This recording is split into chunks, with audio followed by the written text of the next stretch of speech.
Le 29 décembre 1946, l'ange Azarias dit: La Sainte Église, épouse du Christ et par conséquent mère féconde de ses enfants, veille et administre les trésors de son époux, les trésors infinis que le Christ a institués et qu'il a rendus sources éternelles de grâce et de salut par son sacrifice. Les âmes peuvent ainsi croître et se nourrir, croître et se fortifier, croître et parvenir à l'âge adulte. D'enfants qui ne peuvent pas encore se servir de l'héritage paternel, ils deviennent héritiers en possession des biens paternels. L'Église propose, l'enfant doit accueillir l'aliment. S'il le refuse, ou s'il le prend à contre-cœur, s'il préfère le mélanger à d'autres aliments, ou carrément le remplacer par d'autres nourritures, c'est inutilement que l'Église mère lui présentera celles qui feront de l'enfant un adulte spirituel, c'est-à-dire quelqu'un qui vit et qui voit, parce qu'il a en lui la vie et la lumière pour amis. Dans ce cas, l'enfant ne grandira pas, il mourra, ou pour le moins restera dans un infantilisme qui n'est pas une faute, mais qui n'est pas non plus la sainteté héroïque. Il devra, par une longue expiation, atteindre l'âge parfait à travers les feux purificateurs et miséricordieux. L'enfant, l'esprit paresseux, apathique, distrait, ne passera pas de son état frivole à l'état d'héritier au moment de sa mort. Il devra longuement souffrir pour réparer ses tiédeurs, ses égoïsmes et ses légèretés, pour enfin devenir adulte. Sa mère, l'Église, parfaite en matière spirituelle, sait en effet comment le conduire et le nourrir, par quels médicaments le soigner pour le défendre des poisons du péché originel, de la chair, du monde et de Satan. Les aiguillons de la tentation ne sont pas détruits, même si la tache est effacée, et Satan souffle sur les feux rampants des tentations, car, en plus d'onduler, il harcèle en provoquant les brûlures ardentes d'un feu qui détruit. Par le corps et le sang vivifiant du Seigneur Jésus, la Sainte Église répand ses baumes, ses crèmes, ses eaux et le divin sang du Christ pour calmer les tempêtes, éteindre les flammes, soigner les brûlures, rendre l'esprit insensible aux morsures du feu et restaurer les forces qui s'épuisent à lutter contre les assauts répétés de Satan et de la chair. C'est pourquoi s'alimenter à notre Sainte Mère, l'Église romaine, une, catholique et universelle, est une nécessité plus qu'un devoir si l'on veut vivre et devenir héritier du royaume du Père. Celui qui ne recourt pas continuellement au trésor de l'Église s'expose aux faiblesses et à la mort. Celui qui dit que cela n'est pas nécessaire et que la Sainte Église est une institution inutile dont les âmes qui ont su devenir spirituelles peuvent se passer, dit une parole satanique et par ses lèvres parle déjà celui qui est l'Église comme il est le Christ, qu'il refusa d'adorer avant même que l'homme ne soit. Vous ne pouvez pas, vous ne pouvez vraiment pas devenir spirituel sans les secours de l'Esprit de Dieu. Or, l'Esprit vient à vous par l'intermédiaire des sacrements et de l'Église. Vous ne pouvez vraiment pas demeurer spirituel, au cas où vous y seriez déjà parvenu par la grâce de Dieu et la nourriture proposée par l'Église, si vous cessez de vivre en elle, avec elle et de ce qu'elle vous donne. Pour être préservé de la morsure de Satan, il vous faudrait être plongé comme des poissons dans un vivier, dans la source septiforme, et ne jamais en sortir. Celui qui dit « Dieu est avec moi, je n'ai donc plus besoin de l'Église » sort de l'Église et de la vie par le fait même de cette pensée orgueilleuse. Il apparaît tout sale de la bave du serpent infernal aux yeux de Dieu. Plus vous vivrez dans l'obéissance et l'amour de l'Église du Christ, plus vous grandirez en sagesse et en grâce.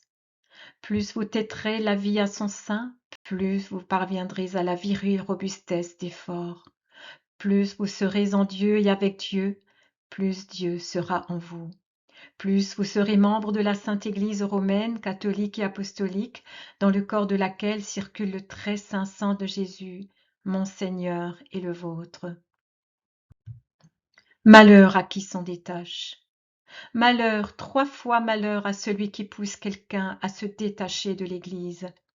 Malheur à celui qui, pour éprouver les âmes ou les séduire, dirait en substance: ne va pas à la source ni au grenier. S'il est vrai que tu es avec Dieu et que Dieu est en toi, rien ne changera, même si tu ne te nourris pas des aliments de l'Église. Ou encore: Dieu est tellement avec toi que tu peux t'en passer. Ce n'est pas de la parole qu'est venu l'ordre et le conseil de se passer de l'Église et de ses hiérarchies. Cela n'arrivera jamais. C'est une institution éternelle que même Satan ne peut vaincre.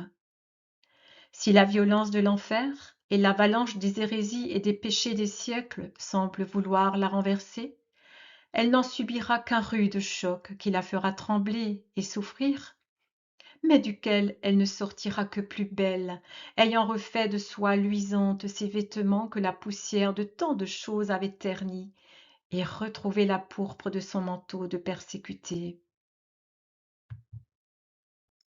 Les larmes et le sang seront nécessaires pour blanchir la soie et pour rendre pourpre le manteau de la grande épouse du Christ, qui ne mourra pas.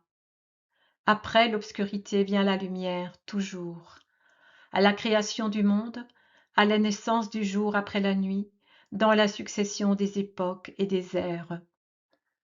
La corruption engendre des éléments de vie à partir de la mort. Les fosses obscures des cimetières dégagent des petites flammes dansantes qui, recueillies, pourraient donner chaleur et lumière.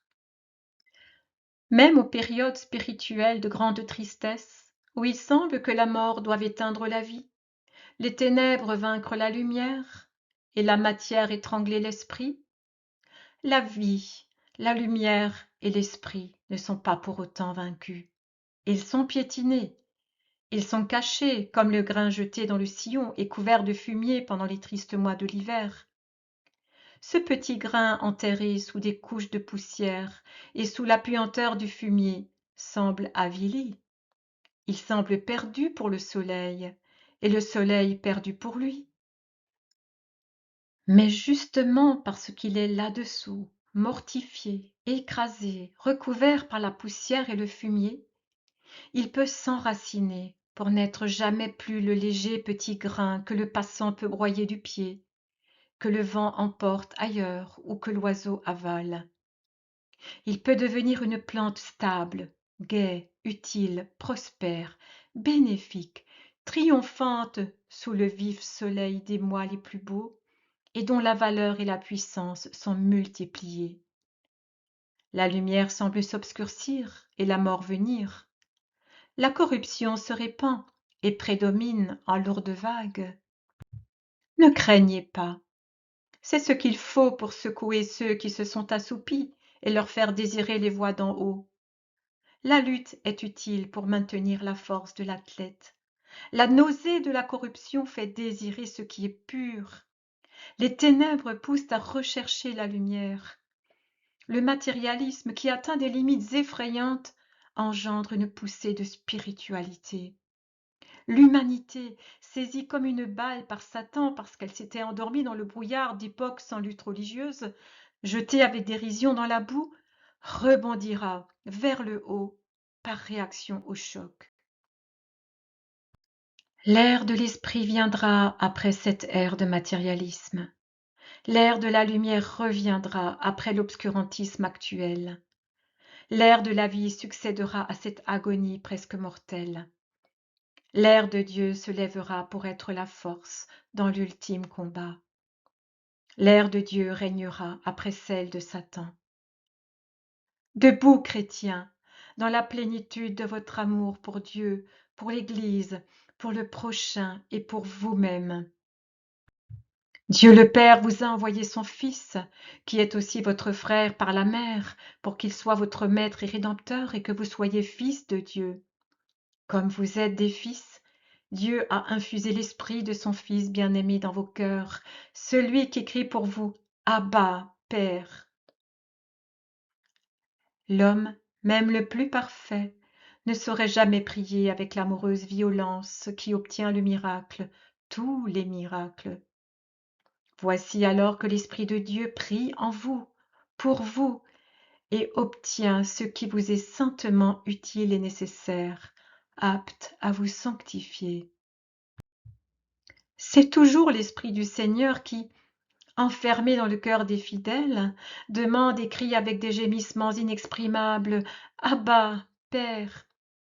Il le dit pour vous. De quoi auriez-vous peur si vous pouvez dire Père à Dieu, si l'Esprit de Dieu lui-même dit que vous êtes fils de Dieu, si l'Esprit que Dieu aime infiniment, puisque c'est lui-même, prie et appelle pour vous?